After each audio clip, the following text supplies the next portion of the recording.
Obrigado, senhor presidente.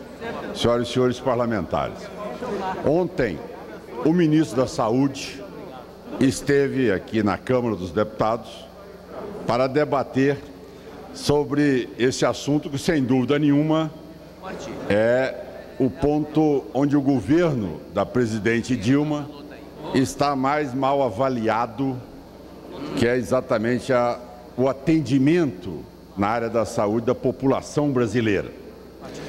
E durante muito tempo da exposição do ministro, ele desenhava um quadro de solução em vários pontos da demanda na área da saúde e focava em cima de um ponto, presidente, que eu queria chamar a atenção de todos os colegas, principalmente os que não são médicos. Qual é a tese agora do governo? A tese do governo é tentar achar uma explicação diante desse quadro calamitoso que é a saúde no país.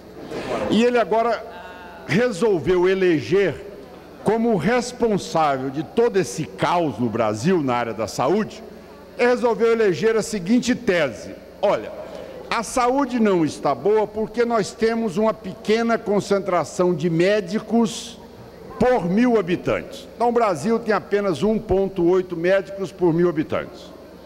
Então, o que nós levamos a ele?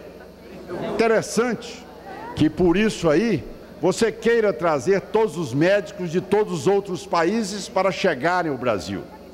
Nós não temos nada contra, deputado João, nada. O que nós mostramos a ele é uma coisa só. Nós não podemos abrir mão da qualidade dos médicos. O Rio de Janeiro tem o maior percentual médicos 1.000 habitantes. Brasília tem o segundo maior percentual. Um é 5,8, o outro é 5,7 médicos por 1.000 habitantes.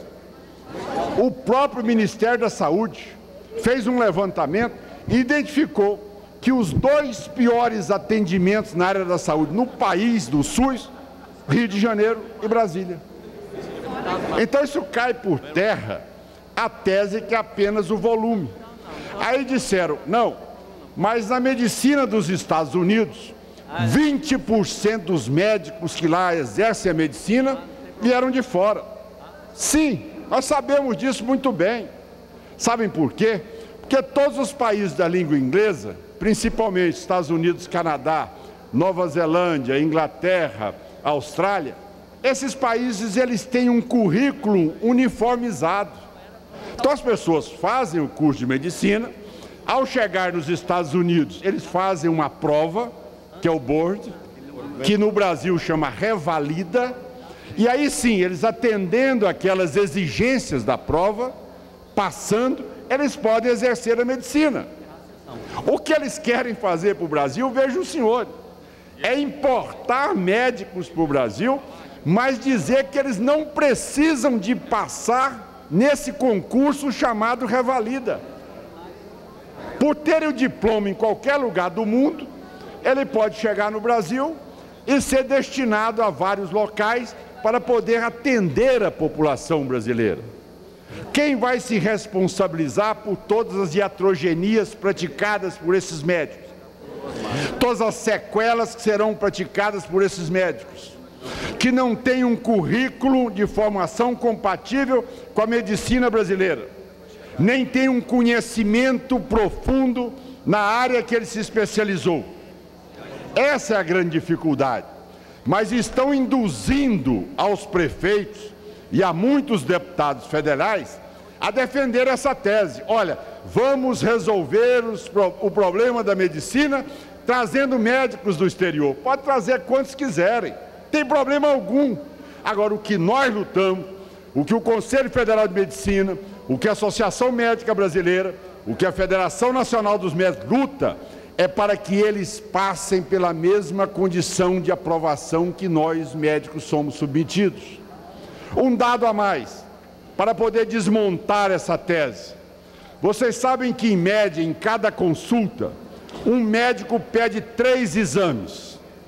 O tempo de duração para este paciente voltar à segunda consulta demora 6 meses. É a média para ele poder conseguir fazer para poder levar ao colega aqueles exames solicitados. Ele aumenta o número de médicos.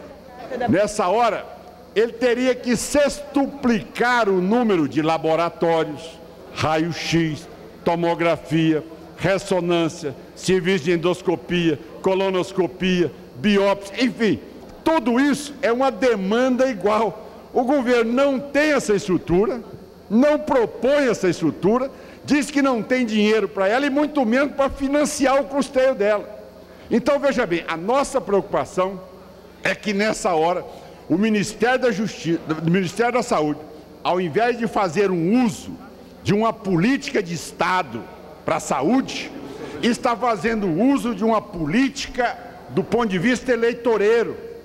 Não resolve a situação e, no entanto, vende aí aos prefeitos e a muitos no Brasil, para concluir, deputado Caiado, Vossa Excelência. Obrigado. E vende a muitos políticos no Brasil e a sociedade brasileira que está ávida por uma qualidade de atendimento ou pelo atendimento com filas quilométricas, como nós vimos no INTO em São Paulo e no Rio de Janeiro, de pessoas que têm lá 20 mil cirurgias já na fila de atendimento na cidade de Vossa Excelência, presidente.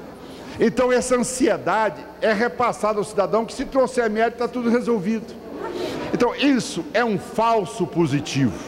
E nós não podemos admitir que as pessoas sejam enganadas e iludidas com isso. E deixar claro, nós não somos contra, presidente. Nós somos a favor, desde que venha com qualidade. Nós não podemos abrir mão disso, que é fundamental para o atendimento da população brasileira. Muito obrigado, presidente, pelo tempo que nos foi concedido.